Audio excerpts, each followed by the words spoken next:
Good afternoon, and welcome to the SUNY Charter Schools Institute's More Great Seats for Kids podcast, Season 3. I'm your host, Mike Lazinski, Director of Strategy and Communications for the Institute.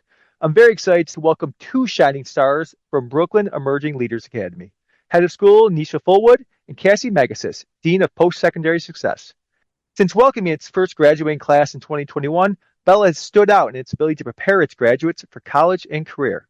Today, we'll get a behind-the-scenes look at what makes them so successful. Nicia, Cassie, welcome. Thanks for being here.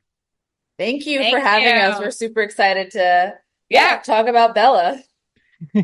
Well, we're really excited to have you. I think there's a lot that you could share that could benefit not just SUNY and our charter portfolio, but all schools, really. Let's start at the top, though. Nicia, what inspired you to establish an all-girl charter school in the heart of Brooklyn?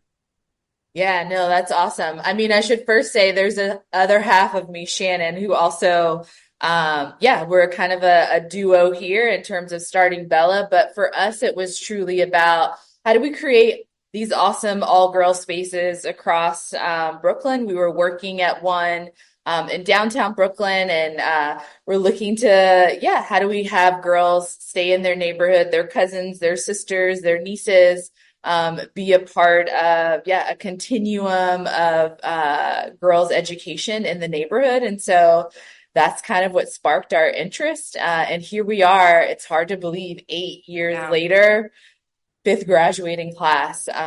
But we've had sisters come through, nieces, cousins. So it's just been nice to see a revolving door of family members that continue to be a part and grow and flourish this Bella community. That's great. So, as I mentioned at the top, you celebrated your first graduating class in 2021. Very next year, I believe you had 100% of graduating seniors accepted into college. So, how did college preparation factor into your initial vision of the school? Yeah, I mean, for us, it was about how do we make sure that there are access points for young people to explore all sorts of college opportunities once they left Bella. And both Shannon and I, are college graduates and just had a plethora of sort of options to explore and wanted to make sure that that was something that our young people had as well. Knowing that, there's the CUNY system, there's a SUNY system, there's the PWIs, the Ivy Leagues, the HBCUs. There's just lots of opportunities out there for young people to be able to explore. And I know there's a later question around because I'm like, oh, we don't say college anymore. We actually say post-secondary, but I will save that thunder for Cassie to talk about later.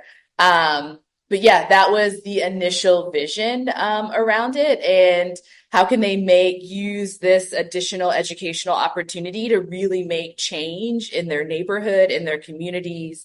But ultimately, we say you all are going to change the world in ways that we never imagined. And so just making sure that the doors were open for them to be able to do that.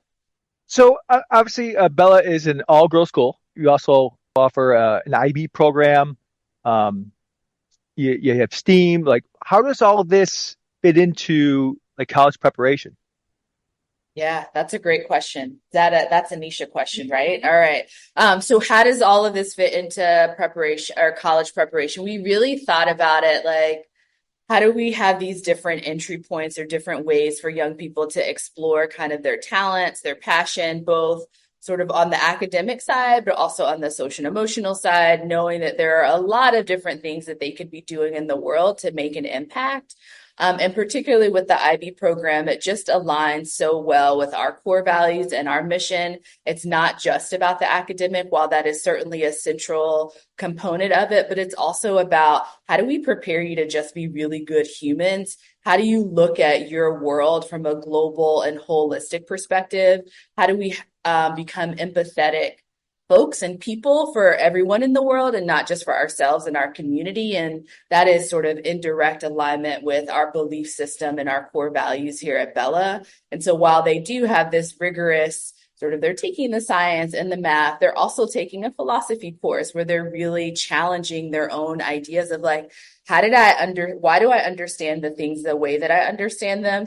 can I challenge myself on that? Should I be thinking about this differently? Who taught me these things? Who said that the scientific method has to start with the hypothesis? And so really just sort of challenging their ways of knowing is one of the things that they do in the IB program, and just aligns so well with the way in which we want young people to be able to think, both critically as they navigate this world beyond the Bella doors. And then our STEAM program, just recognizing that, as we think about the community that we serve, Black and Brown young girls predominantly, just making sure and knowing that there's not a lot of them that are in that field. I was one of those young people that graduated with an engineering degree, but became a teacher, and that was my journey. But wanting them to know sort of what that world and what that space looks like if they decide to explore it. And having spaces within our community for them to tinker and just see if there's an area in which they might be passionate to explore sort of engineering or the arts or architecture as a potential career for them long term. Are you still seeing some sort of that hesitancy amongst your female population? How do you overcome that? Definitely still seeing some hesitancy a bit, although we do have a young person this year going to Lehigh, correct, on a full engineering scholarship, so a 4+1 program. So still trying to get them to see how they can see themselves in those particular areas, and really trying to start with our math classes and building sort of their intellectual confidence around, I can be a really great math student. I may not see that on social media, or I may not see that on television, but there are people like me that can exist in these spaces and sort of challenge what some of the social norms are in these different roles. And so definitely a work in progress, seeing some growth, upward growth, but still work to do, and always open for feedback. So if you're out there listening, please feel free to come stop by Bella and check us out and give us some feedback on how we could be doing better. Well, there you go. An open invitation to visit Bella. So I want to turn to Cassie for a second, because before the call we were talking and you mentioned about the changing the name for the post-secondary college success team. So can you talk a little about, the need for that change, what led to it, and then the overall mission? Yeah. So this was, I want to say 2022 where we made the official change. And I think we just realized as a school community that our name did not align with our values and what we hope for our young people, right? And so here at Bella, we recognize that, and the research is very clear, that students will need post-secondary credentials to reach that point of economic freedom, right? Where they are building kind of financial wealth for their families. But we're really kind of agnostic, for lack of a better term, about what that credential is, right? We want them to find what they are passionate about and how they want to change the world. But to us, we value all of them the same. So we have students who have earned their beautician licenses, right? And they are practicing hairstylists and nail techs and eyelash artists, for lack of a better term. We have students who are pursuing mechanic degrees, and we celebrate a student getting into, let's say, a plumbing program just as much as we celebrate an HBCU acceptance, just as much as we celebrate an Ivy League acceptance. That we very much are grounded in what our students want for themselves. And we recognize that that is a host of options. And so the real decision to change the name happened because we want our students to know that any of those options is valued the same within our community. And by calling ourselves the College Success Team at the beginning, or the College Success Office, there was a misalignment there. And so one of the great things about Bella and about Nicia and Shannon, our other co-founder, is that they are always, as Nicia said, open to feedback, but also, does this feel not aligned? Well, let's switch it up and let's really allow it to settle in. So we have post-secondary readiness classes rather than college, and all at the beginning of every year, we touch base with our students and our families to ground of these words are intentional, and let's talk about why they are what they are. So I know your team emphasizes aligning the post-secondary plans with the student's vision for the future. Mhm. So how do you ensure that each student's plan is both well-informed and personalized?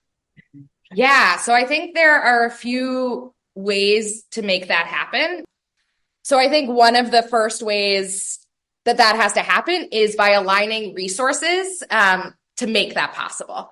And so one of the ways, many reasons why I'm grateful that we are in a charter school and that we are being led by Nicia is that she has aligned resources so that the post-secondary success team is staffed in a way where we can support students across every grade.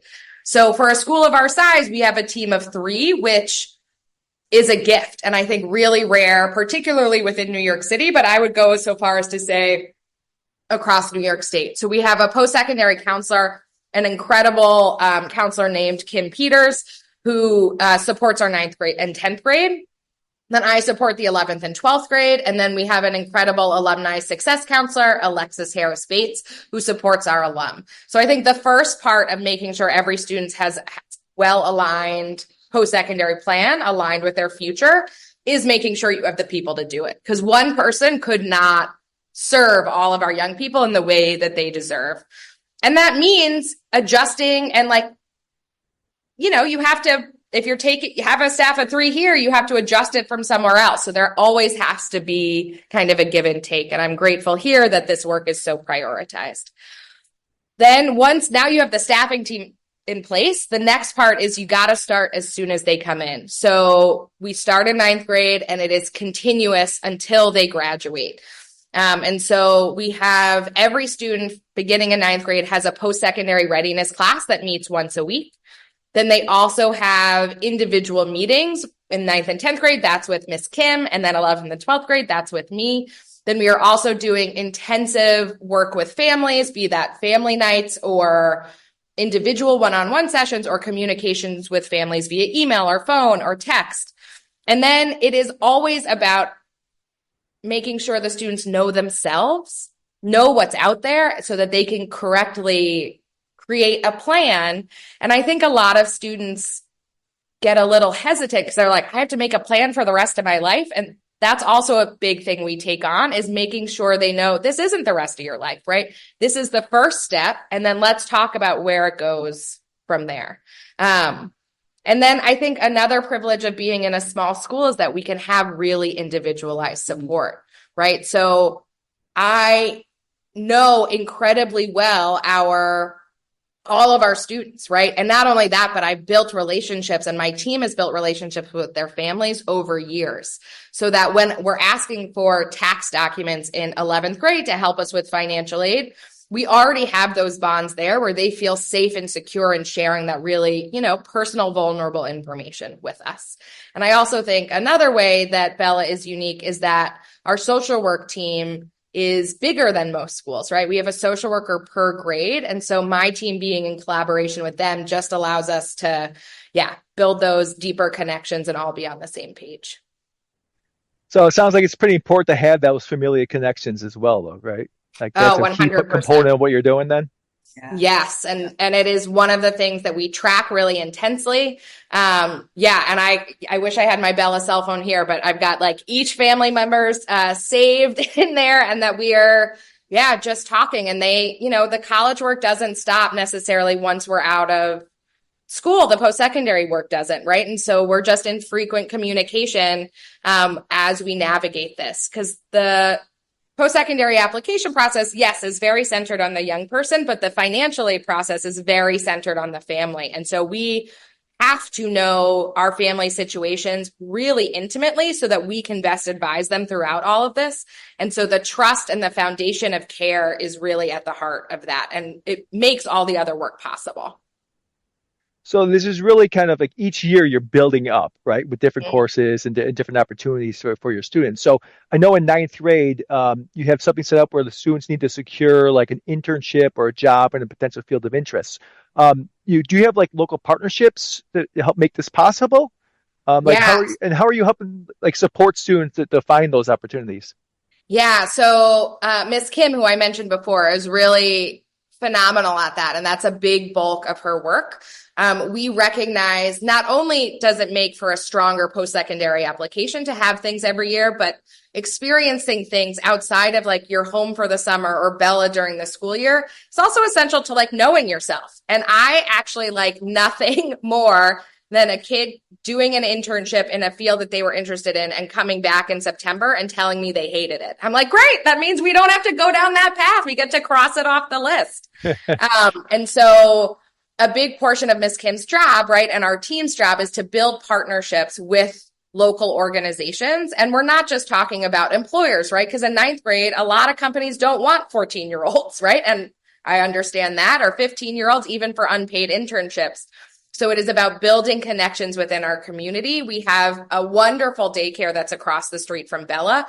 And 4 of our students do internships there during the school year, right? And then we've had students in the past work at their summer camp over the year. So it's deeply rooted in Bed-Stuy, which is at the heart of the Bella community. But then also building, we're in New York City, our kids can travel anywhere on the subway. So building those connections all over. And so it's really about also the breadth of what our students are interested in, right? We have a lot of students who want to travel abroad. So we have deep partnerships with organizations that take high schoolers on summer excursion, like summer study abroad, if you will. Wow. Students interested in the medical field, we've really beefed up our opportunities for students to connect and have job shadowing opportunities in hospitals or doctors' offices. And then a lot of our students really need to earn money over the summer, right? And so we have an ongoing relationship with SYEP, the Summer Youth Employment Program here in New York City, as well as a beginning relationship with Learn, Work, Grow, which is a part of a DOE program. So really, we are trying to make sure that our students' opportunities are aligned with what they're doing. And that said, sometimes it's just cool to have a job and earn money that you don't want to go further. And that's great too, because, you know, I was just talking to a senior who has worked for a while at Target. She has no interest in the business field, no real interest in retail, but she has been able to note these are the lessons I've learned, and I can carry those with me, you know, wherever I go, right? About empathy, about like how to still put on a brave face when you're not feeling great, right? And how to work retail in late December, right? All of those things. And I think an event that is rare in New York City is we have a summer opportunities fair. And that's either late January or early February, where we invite all of our partners. And again, this is a Miss Kim-led extravaganza. And it's like a college fair, but it's for summer opportunities. So our students and our families go and they can really talk with the people who not only are making the decisions about who is joining those programs, but who are leading them. And we've seen really great success rate with our students getting into those programs. Did you talk about the career exposure? No, not yet. Yeah. So yesterday, be smaller, intimate. Yeah. So another big part before we get to summer is making sure our students understand what is out there, right? And I think that's kind of a foundational point of our team, that our young people enter high school not knowing the breadth of everything that exists. And it's our job to make it so that they understand all the different opportunities. And one of the ways we do that is through career exposure trips. So partnering with various businesses to make that happen. So yesterday, led by our history department, we had students go to the district courts where they met with judges. They got to do a mini mock trial. They got to witness a naturalization ceremony, which is super wonderful, right? Of all of the things. And then currently right now we have 10 students participating in the Office of the Attorney General's first ever Career Pathways program.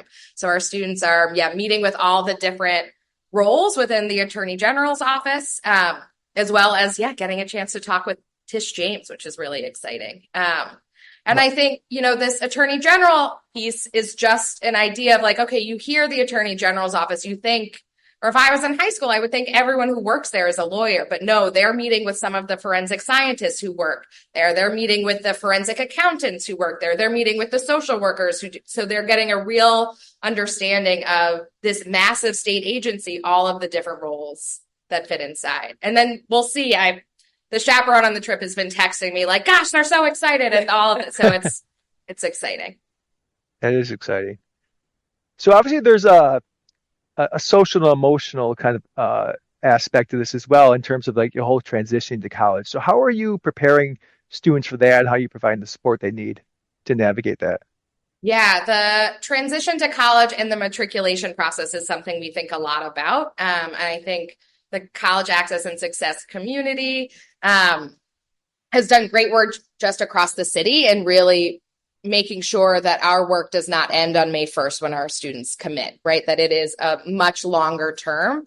And I feel privileged to be in a school where we have an alumni success department so that our students have that support. And, you know, one of our big sayings here is like, once a Bella Bee, always a Bella Bee, right? So that you are just in our community. And so our alumni success coordinator, the fabulous Miss Alexis, works really intensely with our young people over the course of the summer to make sure not only are all the like logistical and bureaucratic pieces, like have you sent in your immunization record? How are you getting to campus? Like if you're taking the bus, how are you getting from the bus stop? Just all of those pieces, but also working on the emotional and the social elements, right? Okay, you're going to be living with somebody who you've never met before. Let's talk through how that first night might go.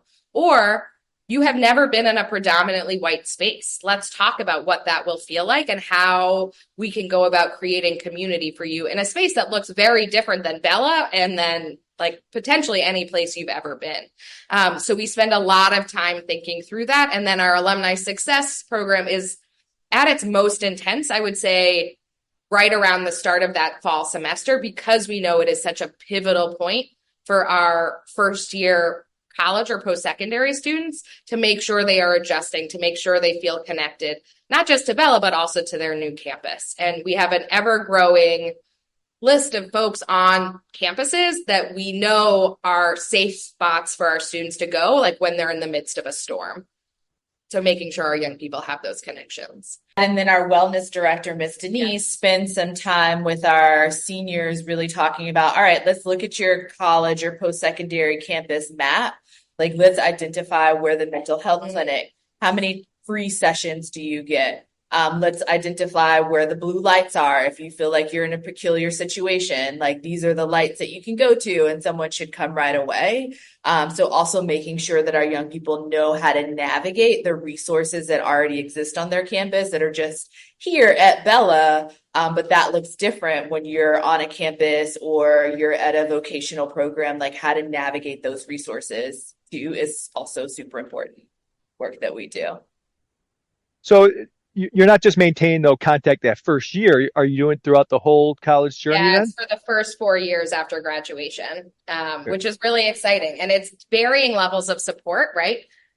We definitely have a tiered model for our alumni success where we have the bottom tier goes to everyone, right? So those are our monthly email blasts. That's the Instagram page. Those are the individual emails depending on like the type of college you're at, as well as like the general texts that go out.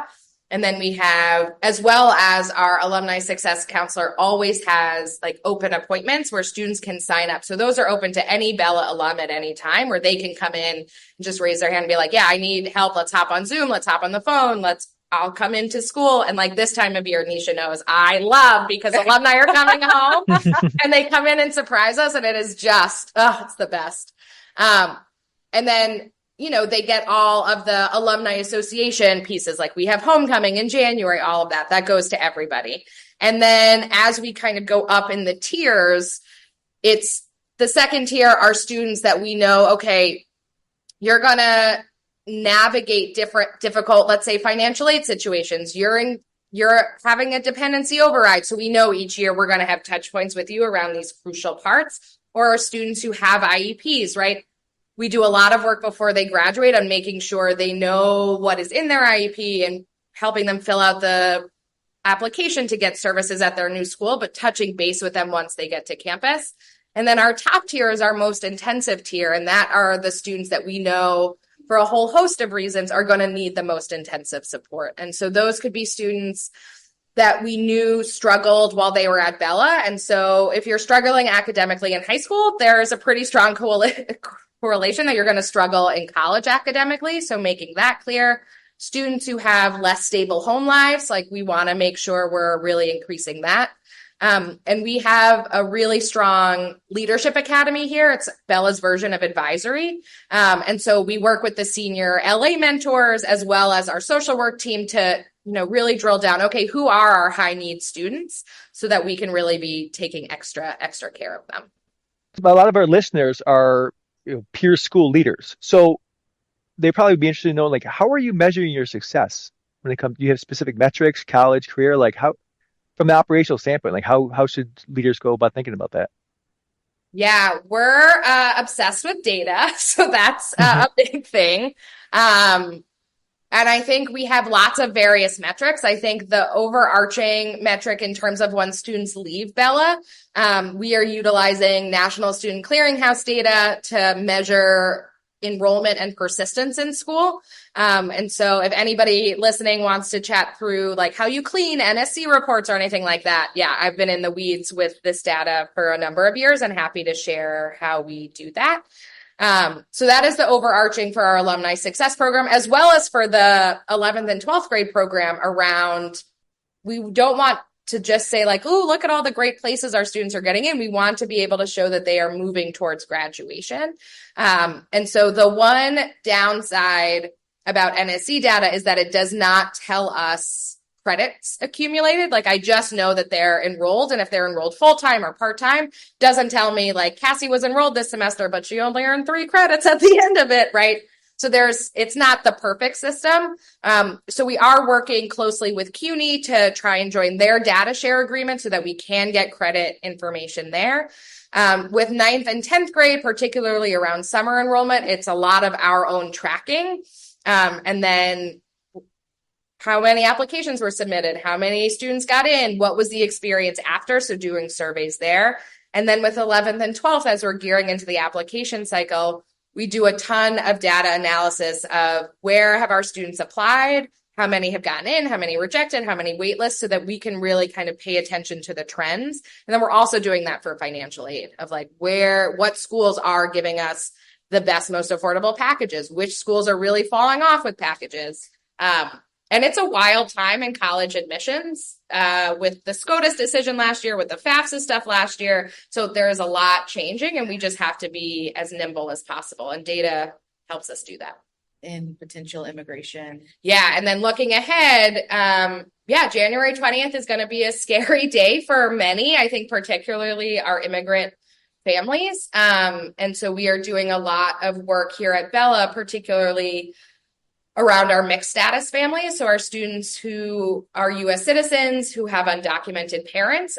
There were some pretty big questions raised within the college access and success community about the safety of those families submitting FAFSAs. And so, yeah, we've just been having lots of conversations, both internally here at Bella among staff, as well as one-on-one conversations with families. So yeah, always trying to adjust and use data to inform our decisions. But we know, some of these things are outside of our control.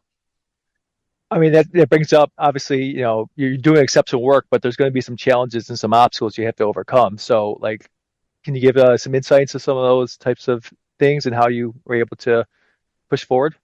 Yeah, I mean, I think Nicia has so many for like just the general running of the school. Mine are, pretty focused in the college process. I think one of the things that I just love about Bella and that I think is so deep to who we are is like, all right, we'll find a way, right? And so I'm thinking about the students who have gotten into a program that's away from home. And we've seen like our data tells us that our students going away to school often leads to better outcomes.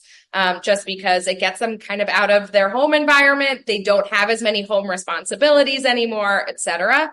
So we have a lot of students going away who want to go away, but I'm thinking about a few students where they call our alumni success program and are like, I don't have a way to get to campus. And so then I bring it to Nicia and Shannon, and they are like, all right, let's figure, like, where's a bus? Where's this? Where's that? Like, we'll figure out how to pay for it on the school side. Or like throw your stuff in my mom's car, we're driving to campus, right? And so I think that there is just we will get it done for our young people where you just have to dive in. And I think that is one of the benefits of our team working over the summer, right? That we have contact. But that also our students know that, we talk about the Bella sisterhood and they are sisters with each other, but that there's also the larger Bella family, and that it is such a privilege that our young people feel safe enough to share those things. And it's a privilege to be able to help them in such a profound way. So we just have a few more moments. So is there any final thoughts, anything we missed, or any advice you have for other school leaders with college preparation programs? I mean, I do we have for our 9 through 12, just like if folks are thinking about the structure of it, like ninth grade, we really want our students to think about understanding themselves. So it's a lot of self-exploration. And then sophomore year, we like them to understand the landscape of what are the different types of programs and colleges and all this. And then 11th grade is when they're really crafting the plan. And then senior year is about executing that plan. And that just helps me when I'm like, oh my God, it's so much. And there's so much but I think sticking to that helps. And also that Bella is really open source. So if folks want any of the stuff that we've created, we'll share it with you. You can have it. And I would say on my end, there's something about, and at our inception, we were writing the charter of having a team of folks, and we knew that we needed to have a team of folks to do this work really well, because the persistence rate at that time showed that, not many kids persisted beyond their first year. And so needed to have this alumni person, but also needed to start early with our families. And so there's something about having more than one person, but specific folks dedicated to things to address areas that, our community, our young people and families that we're serving have traditionally had challenges in those areas. So just making sure at the onset that we were addressing those needs and being proactive versus being reactive. So having someone early, Miss Kim, in 9th and 10th grade, is very intentional to build those relationships with families and students so that by the time they get to Cassie, these financial documents, they're like, oh, I'm ready to turn this over. I've been working with this team for so long. And then after they leave Cassie and go to Alexis, it's like, oh, I'm part of this sisterhood. Of course, I'm going to come back and still get help with my FAFSA and make sure that, and families are still calling, can you help us with the tax documents? So it's this continuous cycle that, we have our first 4-year graduation this year. So hopefully we'll see. We'll have to come back for part 2 in June to see how it unfolded for us at least. Well, we'd love to have you back because this has been a great conversation. And I want to thank you both for your time today. Thanks so much.